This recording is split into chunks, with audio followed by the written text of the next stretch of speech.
In the diagram, line PU is parallel to line SR. So this is PU, okay, and SR, they are parallel. So you can see the triple arrows that are showing that these two lines are parallel. PS and TR, they are also parallel. PS and TR, okay, you can see the double arrows, they are showing that they are parallel. And line QS and UR, QS and UR, they are also parallel, okay. So we need to demystify that so that this doesn't look confusing. That's why you're having a single arrow there. So we identified all the parallel lines. We are told that UR is 15 centimeters, UR, that's 15 centimeters, SR is 8 centimeters, SR is 8 centimeters, PS is 10 centimeters, PS is 10 centimeters, and the area of triangle SUR is 24 centimeters square. So SUR, okay. Let me just try and see if I can note that out just lightly. So here triangle SUR, okay, that area was given as 24 centimeters square. We have to calculate the area of PTRS. Let's identify PTRS. That will be, this will be PTRS, okay, okay, that's a parallelogram, okay. But we are given this particular triangle that we know the area of the triangle, area of triangle SUR that we identify was given as 24 centimeter square, but we have to look for the area of the parallelogram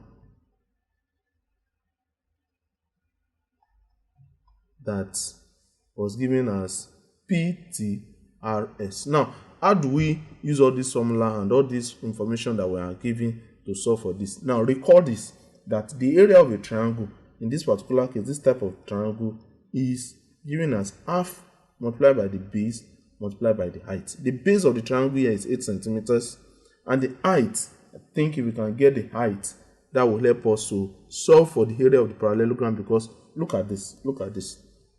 From U coming down to this other line, okay, that is the height.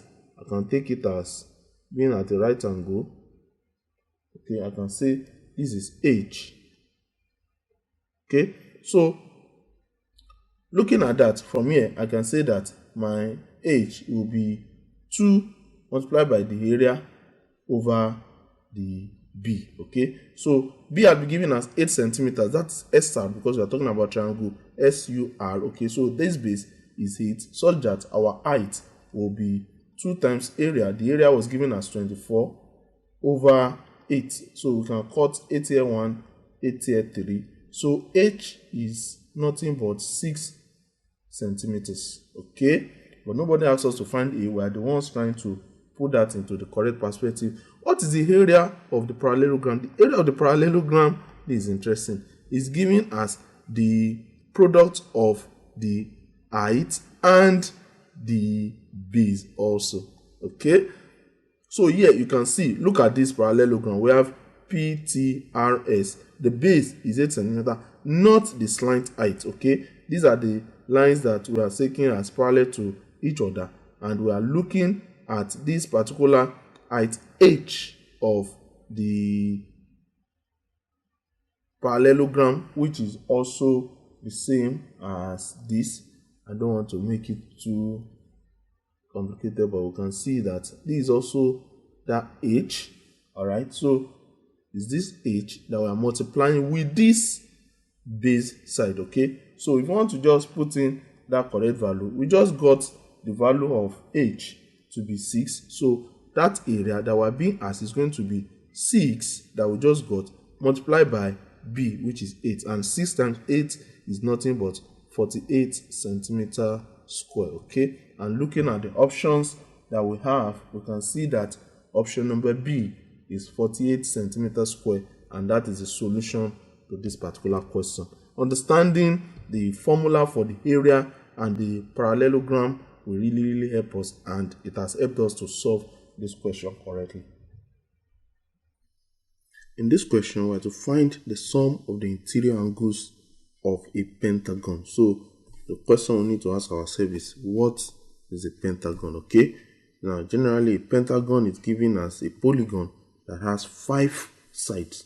Now we are not being told that it's a regular pentagon, so the sides may not be of the same length, but we are to note it will be 1, 2, 3, 4, and 5 sides. Okay, so what we are being asked in the question is the sum of the interior angles. This angle, this angle, this angle, those are the interior angles of the polygon, that if we add everything together, what is that going to give us? Now there is a general formula that is used to get the sum of the interior angles of a polygon, okay, and that is given as n minus 2 multiplied by 180 degrees, okay, or like some people like to do, they said it is 2n minus 4 multiplied by 90 degrees. It's the same thing, because from 180 we just factor out 2, so we have 2n and minus 4, and then we have 90. So in this particular case, what we need to identify is,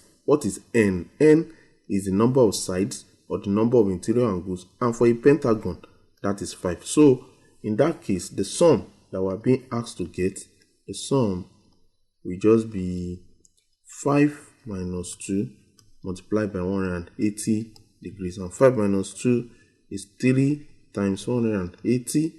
So what's 3 times 180? 3 times 0 is 0. 3 times 8, that is 24. We have 2 remaining. 3 times 1 is 5 plus that 2, that is 540.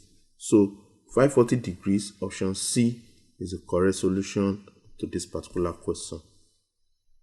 The diameter of a sphere is 12 centimeters.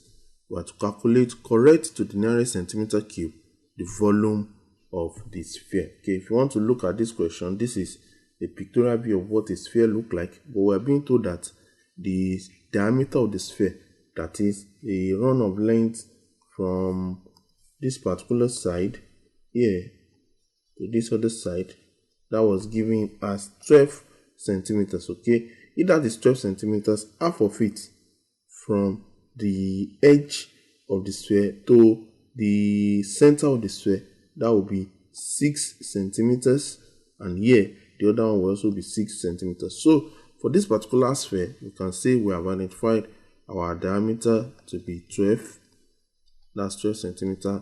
Therefore the radius, which is 12 over 2, half of the diameter, will be 6 centimeters. Okay, that's the very first one we need to do. Then the other question is, what is the formula for the volume of a sphere? Okay, volume of a sphere. The volume of a sphere is given as,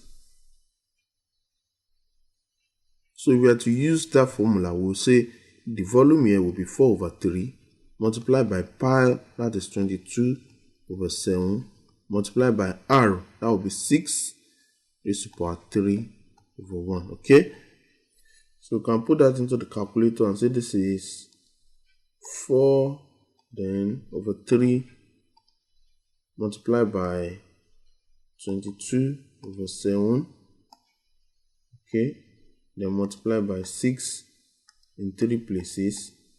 Alright, so this is expressed in decimal place.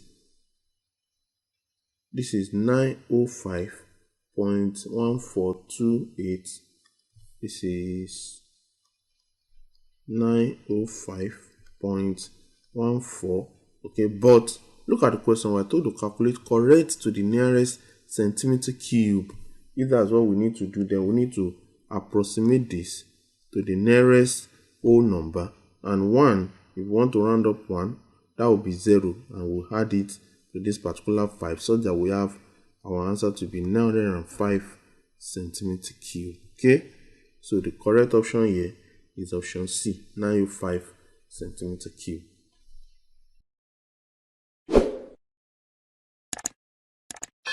So that's all we are going to be having in our lecture today. We hope that this will be of benefit, of use to somebody out there.